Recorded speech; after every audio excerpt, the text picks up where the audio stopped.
Parts இருக்கு. இந்த கார்ல என்னென்ன பார்ட்ஸ் இருந்தா வண்டி ஓட்டலாம். சாமி இல்லைன்னா ஓட்ட முடியாதுன்ற மாதிரி, உயிர் இல்லைன்னா நான் இயங்க முடியாது. அது போலதான் இந்த ஆத்மாவுல மனசு, புத்தி, சமஸ்காரம் இந்த 3 விஷயம் இருக்கு. சமஸ்காரம் சமஸ்காரம் என்னன்னு பாத்தீங்கன்னா பழக்க வழக்கங்களும் உங்களுடைய குணாதிசயத்தை வெளிப்படுத்துறதுதான் சமஸ்காரம். நீங்க ஹிந்தியில சொல்லுங்க. உங்களுடைய ஆட்டிடியூட், என் பழக்கம் என்ன, என்னுடைய குணம் என்ன, எப்ப பார்த்தாலும் விசுவிசுன்னு இருப்பா, குணா முடிஞ்சு இவன் எப்ப பார்த்தாலும் அமைதியா இருக்கான்னு சாதிப்பா. அந்த ஆட்டிடியூட் தான் இவங்க ரெக்கார்ட் ஆகும். இது எப்போதான் சுத்தி இருக்கும். மனசு என்ன பண்ணா கடல்ல வர அலை மாதிரி வந்துட்டே ஏதாவது அவருடைய வேலை. புத்தி என்ன பண்ணும், செய்யலாமா வேண்டாம். இப்ப கோயிலுக்கு போலாம், இப்ப பையன் கோயிலுக்கு தான் வந்துட்டீங்க. சினிமாவுக்கு போனா உங்களுக்கு என்ன வந்துச்சுன்னா அதுதான் அந்த புத்தி நிர்ணயம் பண்ணாதுன்னு சொல்லுவாங்க. இது ரெண்டும் இருந்து ஆத்மாவோட கற்றுக்கணும். இல்லைன்னா நம்மளாம் படிக்கிறாங்கன்றது எல்லாமே உருளை படாது, பதியாது. அதான் ஒரு குழந்தை மட்டும் ஃபர்ஸ்ட் ரேங்க் எடுக்குது. ஒரே சப்ஜெக்ட், ஒரே வாத்தியாரு, ஒரே ஸ்கூல் தான், ஒரே டைமிங் தான். ஆனா ஒரு குழந்தை ஃபர்ஸ்ட் ரேங்க் எடுக்குதா இல்லையா?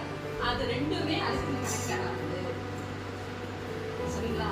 இந்த மனசு புத்தி எப்படி ஆத்மாவோட இயங்குறதுக்கு ஒரு கருவியா இருக்கோ, இந்த உடம்புல இயங்குறதுக்கு கருவியா இருக்குது. எதுனா நுரையீரல், பெருங்குடல், சிறுகுடல், வயிறு, கிட்னி, மூத்திரப்பை, இந்த மாதிரி எக்ஸெட்ரா எக்ஸெட்ரா அந்த உடம்பை இயக்கிட்டு.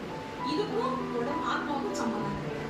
அதான் சொல்லுவாங்க, மனசு ஒருநிலைப்படணும்னா தன்னை ஆத்மா உணர்ந்தாதான் நீங்க ஒருநிலைப்பட்டு ஒரு காரியம் பண்ண முடியும். ஒரு உதாரணம் நீங்க சொல்லணும்னா என்ன சொல்லுன்னா, நான் என்னடி கொண்டு வைக்கலாம், இந்த புடவை கட்டலாமா அந்த புடவை கட்டலாமா, நைட்டு வரைக்கும் ஒரு எண்ணம் வரும். கிச்சன் கிட்ட போகும்போது வேற எண்ணம் வரும்.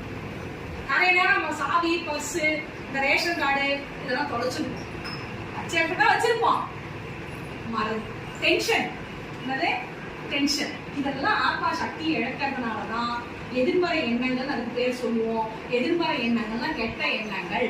நல்ல எண்ணங்கள் வரும்போது நமக்கு எல்லாமே ஞாபகம் மறதில இருக்கும். இதை நம்ம புரிஞ்சுக்கணும். சரிங்களா? இதான் முதல் சொல்லுவோம். இப்போ இந்த உலகத்துல இரவு பகல் வர மாதிரி 2 உலகம் இருக்கு. மேல இருக்கிறது இறைவன் வாழக்கூடிய உலகம். இதான் மேல எல்லாம் சொர்க்கத்துக்கு போறாங்க, பிரம்மத்துக்கு போவாங்க. அவரு இருக்கிற இடத்துக்கு தான் நாம போய் கொஞ்சம் அமைதியில் இருந்துட்டு அப்புறம் தான் ரீபர்த் எடுக்க போறோம். அந்த உலகம் தான் பரந்தாமம், பிரம்மலோகம் நம்ம சொல்றோம். இறைவன் இருக்கக்கூடிய ஒரு இடத்தை தான் சொல்றோம். ஆத்மாக்கள் எல்லாம் அங்கதான் போகணும். இத்தனை உடம்பை தூக்கி நம்ம மேல போக முடியாது. இந்த ஆத்மா ஒளிப்புள்ளியா நட்சத்திரமா அப்படியே தானே இந்த உடம்பை விட்டு பிரிஞ்சு போகுது. எப்படி இந்த ட்ரெஸ்ஸை கட்டிட்டு இன்னொரு ட்ரெஸ்ஸை நம்ம போட்டுக்கிறோம் இந்த உடம்புக்கு, அது போல ஆத்மா இந்த உடம்பை கட்டிட்டு வேற ஒரு உடம்பை போட்டுக்கும். அதுதான் குழந்தையுடைய மறுபிறவின்னு நம்ம சொல்றோம்.